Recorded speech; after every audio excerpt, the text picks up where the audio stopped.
मुझे मालूम है कि इन परियोजनाओं का आंध्र के लोगों को लंबे समय से इंतजार था और आज जब ये इंतजार पूरा हो रहा है तो आंध्र प्रदेश और इसके तटीय क्षेत्र एक नई रफ्तार के साथ विकास की इस दौड़ में आगे बढ़ेंगे। నాకు తెలుసు మీరు ఈ యొక్క ప్రాజెక్ట్స్ కోసం ఆంధ్ర ప్రజలు ఎంతో కాలం నుంచి ఎదురు చూస్తున్నారు. ఈరోజు మీ నిరీక్షణ పూర్తయిన సందర్భం ఆంధ్రప్రదేశ్ మరియు తీర ప్రాంతం యొక్క కొత్త వేగంతో అభివృద్ధి దిశగా ఉరకలు వేస్తుంది.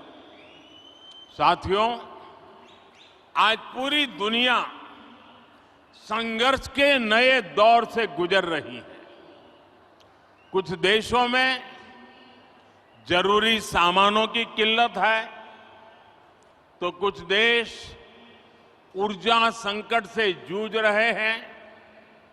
तकरीबन हर देश अपनी गिरती अर्थव्यवस्था को लेकर परेशान है। మిత్రులారా, ఈరోజు ప్రపంచం మొత్తం కష్టాల్లో ఉంది. కొన్ని దేశాలకు నిత్యావసర సరుకులు కొరతతో ఇబ్బంది పడుతున్నాయి. కొన్ని దేశాలు ఇంధన సంక్షోభంతో ఇబ్బంది పడుతున్నాయి. దాదాపు ప్రతి దేశం వాళ్ళ క్షీణిస్తున్న ఆర్థిక వ్యవస్థపై ఆందోళన చెందుతున్నారు. लेकिन इन सब के बीच भारत कई क्षेत्रों में बुलंदियां छू रहा है। भारत विकास की नई गाथा लिख रहा है और इसे सिर्फ आप ही महसूस नहीं कर रहे हैं बल्कि दुनिया भी बड़े गौर से आपकी तरफ देख रही है। కానీ ఇటువంటి కష్టకాలంలో భారతదేశం అనేక సవాళ్ల మధ్య కొత్త ఎత్తులు చేరుకుంటుంది. భారతదేశం ఒక సరికొత్త అభివృద్ధి చరిత్ర రాస్తుంది. ఇది కేవలం మనం అనుభవిస్తుందే కాదు, ప్రపంచం మొత్తం మన వైపు చూస్తుంది. आप देख रहे होंगे कि कैसे एक्सपर्ट और बुद्धिजीवी भारत की प्रशंसा कर रहे हैं। आज भारत पूरी दुनिया की उम्मीदों का केंद्र बिंदु बन गया है। మీరు చూస్తున్నారు, ప్రపంచం భారతదేశంలో ప్రముఖులు అనేక మంది మేధావులు ప్రశంసిస్తున్నారు. ఇది మీరు చూస్తున్నారు. నేడు భారతదేశం ప్రపంచం మొత్తం యొక్క ఆశల యొక్క కేంద్ర బిందువుగా మారింది. ऐसा इसलिए संभव हुआ है क्योंकि आज भारत अपने नागरिकों की आशाओं, आवश्यकताओं को सर्वोपरि रखते हुए काम कर रहा है। हमारी हर पॉलिसी, हर फैसला सामान्य मानवी के जीवन को बेहतर बनाने के लिए है। ఇది ఎందుకు అయిందంటే ఇప్పుడు భారత్ వాళ్ళ పౌరుల యొక్క ఆకాంక్షలను, ఆశల్ని ప్రధానంగా తీసుకొని పనిచేస్తుంది. మా ప్రతి విధానం, మా ప్రతి నిర్ణయం సామాన్య మానవుడి యొక్క జీవితాన్ని మెరుగుపరచడం కోసమే. आज एक तरफ PLI scheme, GST, IBC, national infrastructure pipeline, गति शक्ति जैसी पॉलिसी की वजह से भारत में निवेश बढ़ रहा है तो दूसरी तरफ गरीबों के कल्याण के लिए चलाई जा रही योजनाओं का लगातार विस्तार हो रहा है। నేడు ఒక పక్క పిఎల్ఐ స్కీమ్, జిఎస్టి, ఐబీసీ, జాతీయ మౌలిక సదుపాయాలు, పైప్లైన్, గతిశక్తి వంటి పాలసీలు వల్ల భారతదేశంలో పెట్టుబడులు పెరుగుతున్నాయి. మరోపక్క పేదవాళ్ల కళ్యాణం కోసం అనేక పథకాలను అమలు చేస్తున్నాం. వాటిని నిరంతరం పెంచుకుంటూ పోతున్నాం. विकास की इस यात्रा में आज देश के वो इलाके भी शामिल हैं जो पहले हाशिए पर होते थे। सबसे पिछड़े जिलों में भी एस्पिरेशनल डिस्ट्रिक्ट प्रोग्राम के जरिए विकास से जुड़ी योजनाएं चलाई जा रही है। అభివృద్ధి యొక్క ఈ ప్రయాణంలో దేశంలో అనేక ప్రాంతాలు అట్టడుగు ప్రాంతాలు కూడా చేర్చబడ్డాయి. ఆకాంక్ష జిల్లాల కార్యక్రమంలో వెనుకబడ్డ జిల్లాల్లో అనేక రకాల అభివృద్ధి కార్యక్రమాలు అమలు చేస్తున్నాం. देश के करोड़ों गरीबों को पिछले 2.5 साल से मुफ्त अनाज दिया जा रहा है. पिछले 3.5 साल से पीएम किसान योजना के जरिए किसान के खाते में हर वर्ष सीधे 6,000 रुपये पहुंच रहे हैं. దేశంలో కోట్లాది మంది పేదవాళ్లకు గత 2.5 సంవత్సరాలుగా ఉచిత బియ్యం ఇస్తున్నాము.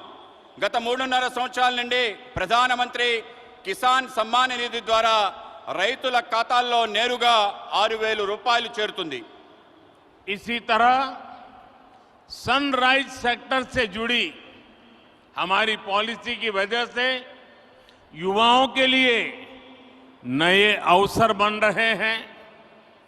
ड्रोन से लेकर गेमिंग तक, स्पेस से लेकर स्टार्टअप तक हर क्षेत्र को हमारी पॉलिसी की वजह से आगे बढ़ने का मौका मिल रहा है. అదేవిధంగా సన్ రైజ్ సెక్టర్స్ యొక్క ఆలోచన కారణంగా యువతకి కొత్త అవకాశాలు లభిస్తున్నాయి. అది డ్రోన్ మొదలు గేమింగ్ వరకు, అంతరిక్షం నుండి అంకురాల వరకు అన్ని క్షేత్రాల్లో మా పనుల కారణంగా ముందుకు వెళ్ళడానికి అవకాశం దొరుకుతుంది. साथियों, जब लक्ष्य स्पष्ट होते हैं तो आकाश की ऊंचाइयां हो या समुद्र की गहराइयां, हम अवसरों को तलाश भी लेते हैं और तराश भी लेते हैं. आज आंध्र में मॉडर्न टेक्नोलॉजी के जरिए डीप वाटर एनर्जी को निकालने की शुरुआत इसका एक बड़ा उदाहरण है. మిత్రులారా, ఎప్పుడైతే లక్ష్యం స్పష్టంగా ఉంటుందో అప్పుడు అవకాశం యొక్క అంచులైన, సముద్రం యొక్క లోతులైన అవకాశాలని వెతుకుతాం, అవకాశాలని అందిపుచ్చుకుంటాం. ఈరోజు ఆంధ్రప్రదేశ్లో ఆధునిక సాంకేతిక పరిజ్ఞానం ద్వారా డీప్ వాటర్లో ఇంధనాన్ని వెలికి తీయటం అనేది ఒక గొప్ప ఉదాహరణ మాత్రమే. और आज देश ब्लू इकोनॉमी से जुड़ी अनंत संभावनाओं को साकार करने के लिए भी बड़े स्तर पर प्रयास कर रहा है. ब्लू इकोनॉमी पहली बार देश की इतनी बड़ी प्राथमिकता बनी है. ఈరోజు దేశంలో నీలి ఆర్థిక వ్యవస్థతో ముడిపడి అనేక అవకాశాలు సాకారం కోసం పెద్ద ఎత్తున కృషి చేస్తున్నాం. బ్లూ ఎకానమీ మొదటిసారి ఇంత ప్రాధాన్యత అంశంగా చేర్చబడింది. मत्स्य पालकों के लिए अब किसान क्रेडिट कार्ड ऐसी सुविधा भी उपलब्ध है. आज विशाखापट्टनम फिशिंग हार्बर को आधुनिक बनाने का जो काम शुरू हुआ है, इससे हमारे मछुआरे भाई बहनों का जीवन आसान होगा. మత్స్యకారులకు కూడా కిసాన్ క్రెడిట్ కార్డ్ లాంటి సదుపాయాలు లభిస్తున్నాయి. ఈరోజు విశాఖపట్నం యొక్క మత్స్యరేవు ఆధునీకరణ పని ప్రారంభమవుతుంది. దీనివల్ల మత్స్యకార సోదరి సోదరుల యొక్క జీవితం సులభతరం అవుతుంది. जैसे जैसे गरीब की ताकत बढ़ेगी और आधुनिक इंफ्रास्ट्रक्चर से जुड़े अवसरों तक उसकी पहुंच होगी, विकसित भारत का हमारा सपना भी पूरा होगा. ఎప్పుడెప్పుడైతే పేదవాళ్ళ శక్తి పెరుగుతుందో, ఆధునిక సదుపాయాలు వాళ్ళకి చేరుతాయో, వికసించిన భారత యొక్క మన కల పూర్తవుతుంది. साथियों, समुद्र सदियों से भारत के लिए समृद्धि और संपन्नता का स्रोत रहा है और हमारे समुद्र तटों ने इस समृद्धि के लिए गेटवे का काम किया है। आज देश में पोर्ट लेड डेवलपमेंट के लिए जो हजारों करोड़ रुपए की परियोजनाएं चल रही है, भविष्य में उनका और विस्तार होगा। మిత్రులారా, సముద్రం పూర్వకాలం నుండి భారత్ యొక్క సమృద్ధి సంపద తేవటంలో ఆధారంగా ఉంది. సముద్ర తీరాలు మన సమృద్ధి యొక్క ముఖ్య ద్వారాలుగా మారాయి. ఈరోజు దేశంలో రేవులు, భూములు, అభివృద్ధి వేల కోట్ల రూపాయలలో ప్రాజెక్టులు నడుస్తున్నాయి. ఇవి భవిష్యత్తులో మరింతగా విస్తరిస్తాయి.